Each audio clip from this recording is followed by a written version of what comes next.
in the 5 years that I've been teaching, I don't see this a lot at gyms that aren't like more competition based. You'll see typically, you'll see something typically a lot like this, or just a regular top, head, and arm control where it's chest to chest, and I don't really have a lot of connection to the hips down here, right? So we're gonna go over first how to re-guard from this top, head, and arm position here, and then we'll show another way from this side control where we're really controlling the hips, okay? Let's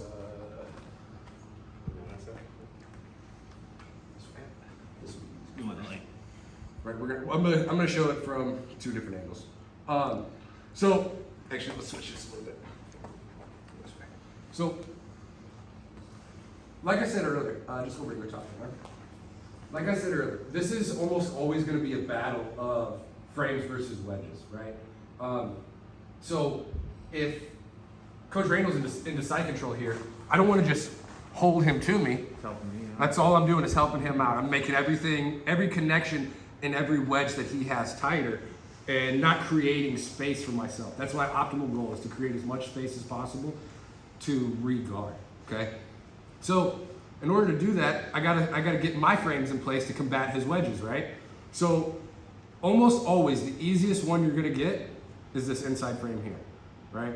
And whether he's really, really tight, keeping this knee high, all I gotta do most times is walk my feet out just a little and strip my elbow into the side here, okay? So now I'm not pushing away with my hand because I don't have power here with my hand, right? Like he's got everything contracted here, so I'm just framing with my forearm, right? So if Coach Randall starts to move this and move his hips, I can stay connected. If I'm just pressing with my hand and he goes to switch his hips, he can wrist lock me, all kinds of bad stuff can happen there, right? So I'm framing with the forearm. Next, I want to try and get this one in front of his face, okay? But I can't make a big looping motion here or he's gonna catch it, right? So, and there's times you're gonna just be able to swing it in front of the head. It's not always the case, especially against someone really good. Like if you're going with Kyle, he's gonna be blocking with his head and fishing for this the whole time, right? So once I get this inside frame in place, I wanna get this one in. So I'm gonna create space with my bottom shoulder here, right? So I'm gonna turn up into him, and then as my shoulder drops, I'm gonna circle my hand in under his chin. Okay, so now, if he tries to press into me, push his weight down into me, I can start to combat him here with this top frame, okay? Remember, like I said earlier, anytime I can start to manipulate his head or his neck, that's always gonna be better for me, okay? Whether I'm top or bottom, okay? So now switch, and we can see the legs. Where was I? This way. This way.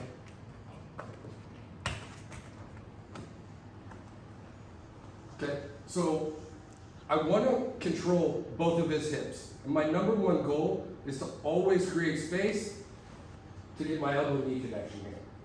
Any position that I'm in, I want just the safest position I can be in is with my elbows and my knees together like this. Okay?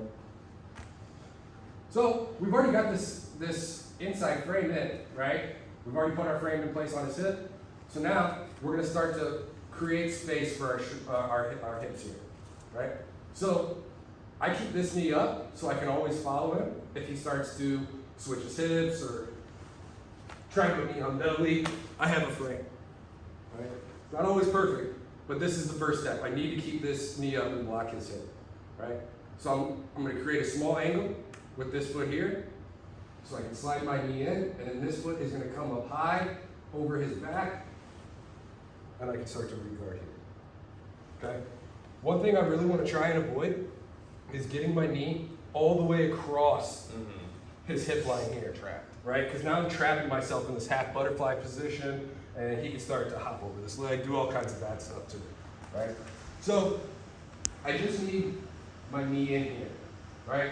I need enough space to whether I can start to extend my upper body, put my foot on his hip, and come all the way back to my open guard. Okay? So it'll look like this. Get my inside frame in, swim this one underneath. Boom, my foot comes to the hip.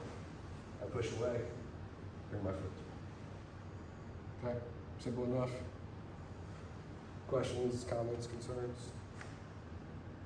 Okay, 1, 2, 1, 2.